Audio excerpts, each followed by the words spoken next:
Good morning all of you. We will begin with a new chapter in English literature, Flowers on the Ganga. Now this is taken from Delhi is Not Far, The Best of Ruskin Bond by Ruskin Bond. So this is an extract taken from Ruskin Bond's book. So a piece taken from his book, Flowers on the Ganga. So this story is about River Ganga and also to understand why people revere, means why people respect River Ganga so much. Okay, Rishma, start reading better. Okay, ma'am. Flowers floating down the river, yellow and scarlet cannas, roses, jasmine, hibiscus. They are placed in boats made of gold leaves. They consigned to the waters with a prayer. The strong current carries them swiftly downstream, and they bob about on the water for 50, sometime 100 yards before being submerged in the river. Do the prayers sing too, or do they reach the hearts of the many gods who have favored Hardwar, door of Hari or Vishnu? They be several hundred years. Okay, alright. So, flowers, when you go to where River Ganga is, so here we are talking about Hardwar. So, you could see flowers which are floating on the river, and what type of flowers, what color flowers? Yellow and scarlet. Scarlet is bright red color with a tinge of orange in it.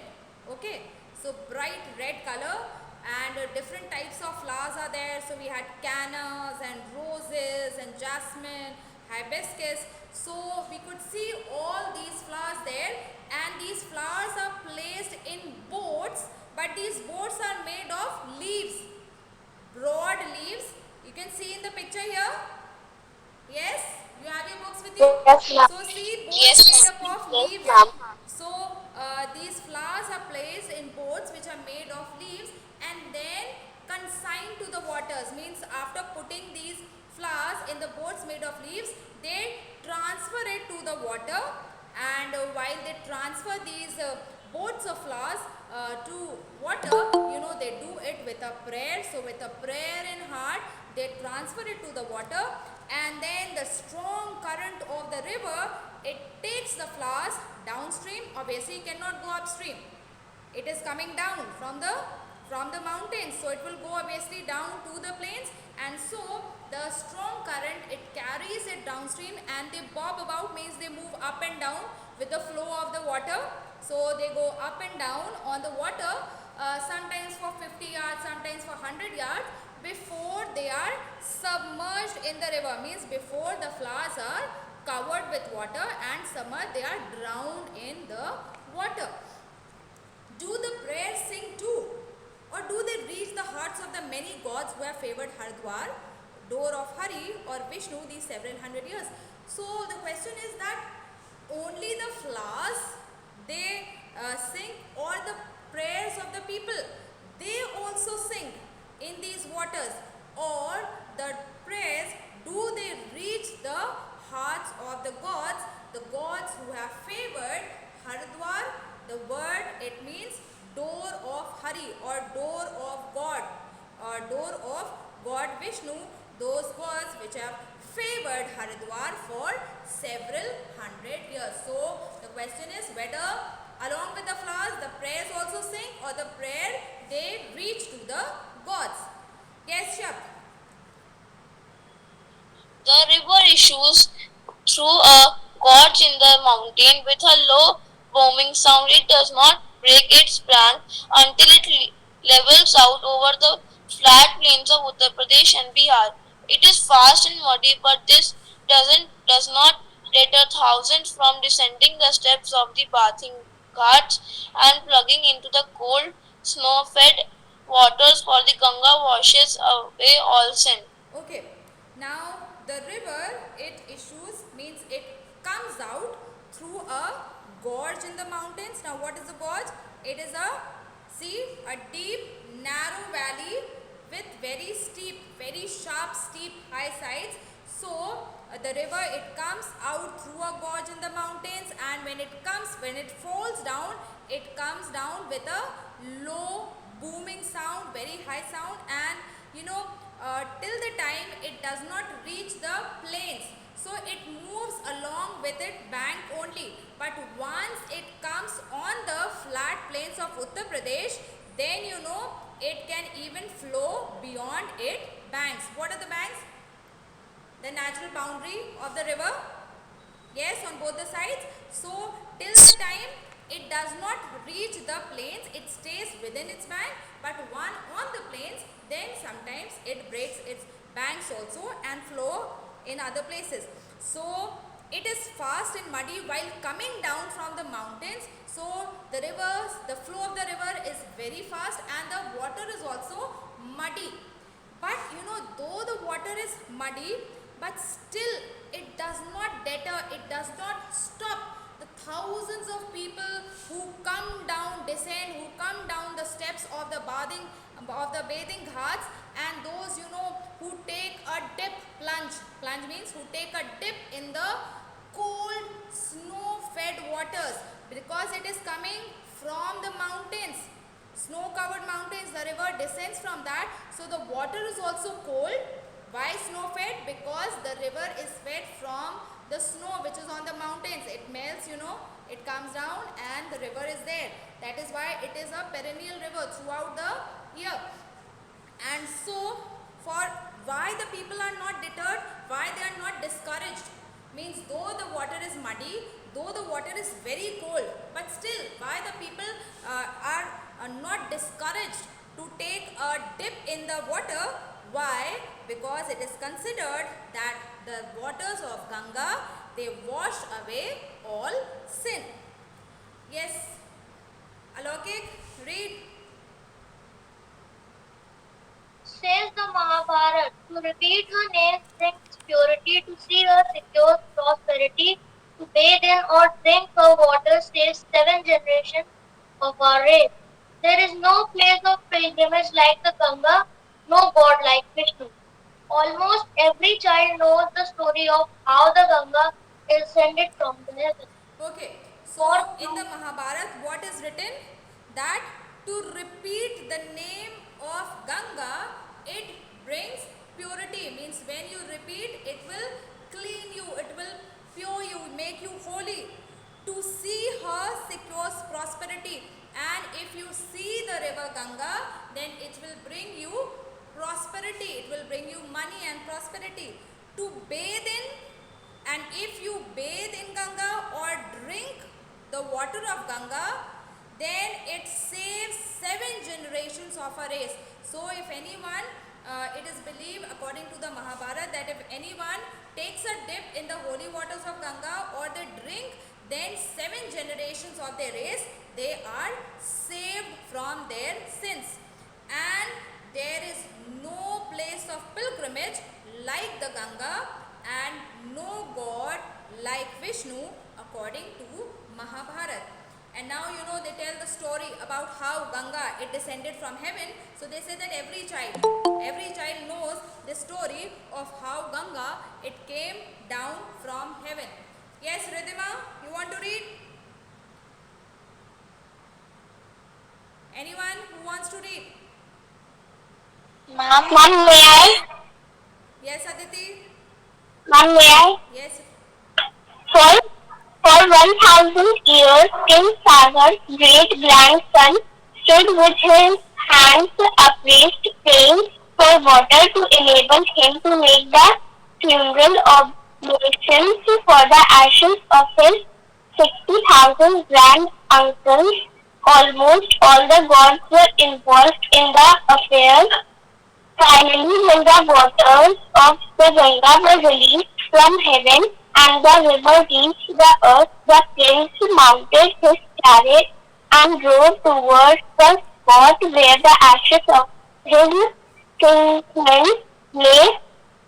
Wherever he went, the Ganga neatly followed. Gods, nymphs, demons, giants, sages, and great snakes all joined in the procession, and as the river followed in the footsteps of the prince, the whole multitude of created beings bathed in the sacred waters and washed away their sins. Alright, so how is the story goes like that? For 1000 years, King Sagra's great grandson, he stood with his hands upraised, means he stood with his hands lifted up, and he prayed that water may come down from heaven so that he can make the funeral offerings for the ashes of 60,000 grand uncles. Alright, so in the Hindu religion, the ashes, they are given to they are submerged in the ashes are submerged in the holy water of Ganga, right? And so he also wanted to do that, but at that time obviously no water was there, and so he stood for 1000 years praying for that, and almost all of the gods, they were involved in this whole thing. And finally, when the waters of the Ganga, they were released from heaven, and the river, it reached the earth. So the prince, what he did, he mounted, he got upon his chariot, and then he drove towards the place where the ashes of his kinsmen, means his male relatives, lied, because he wanted to pay an offering for his 60,000 grand uncles. He want to make funeral offering for the ashes of his 60,000 grand uncles. So he got up on his chariot and went to the spot where the ashes of his relatives were lying. And as the story goes, wherever he went, the Ganga, it also followed him. And so gods, nymphs, demons, giants, sages, great snakes, means all who were on the way, they all followed this big procession. What is a procession? A number of people, they are joining in and moving in a orderly fashion towards a particular goal. So all the people, they join in this procession.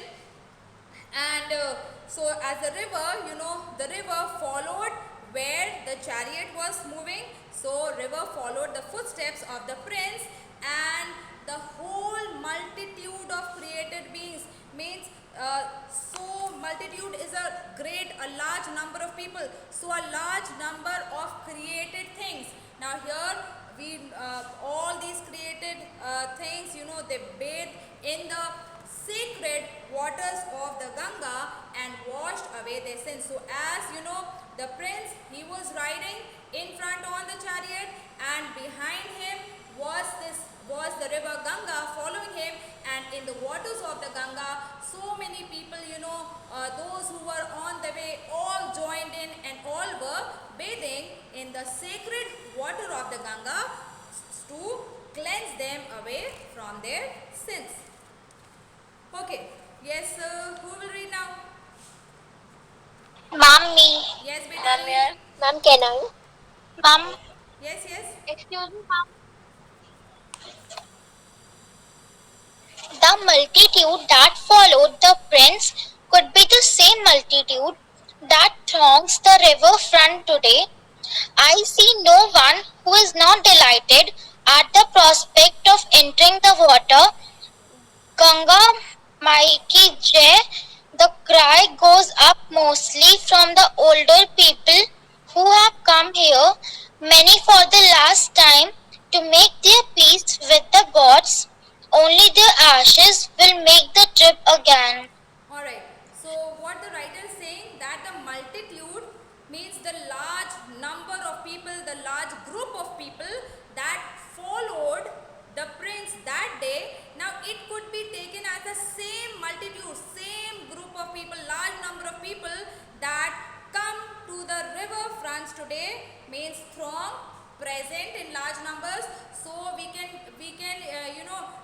take them similarly, that the large number of people who followed the prince that day, Now same, we can say for the multitude of people that each day come at the river fronts or at the banks of the river even today.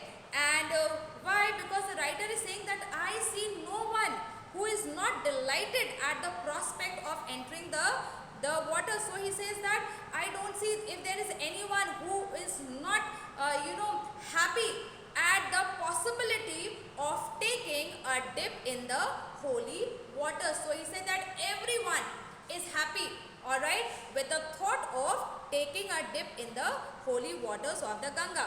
And the people, they say that Ganga Mai ki jai. And now what he's saying, that this cry, when they are saying Ganga Ma ki jai, so this cry, it basically comes from the older people who have come here. And many people have come here and they are very old, so many have come here for the last time, so that before their death, they can make their peace with the gods, they can ask for forgiveness of their sins, and they can make peace with the gods.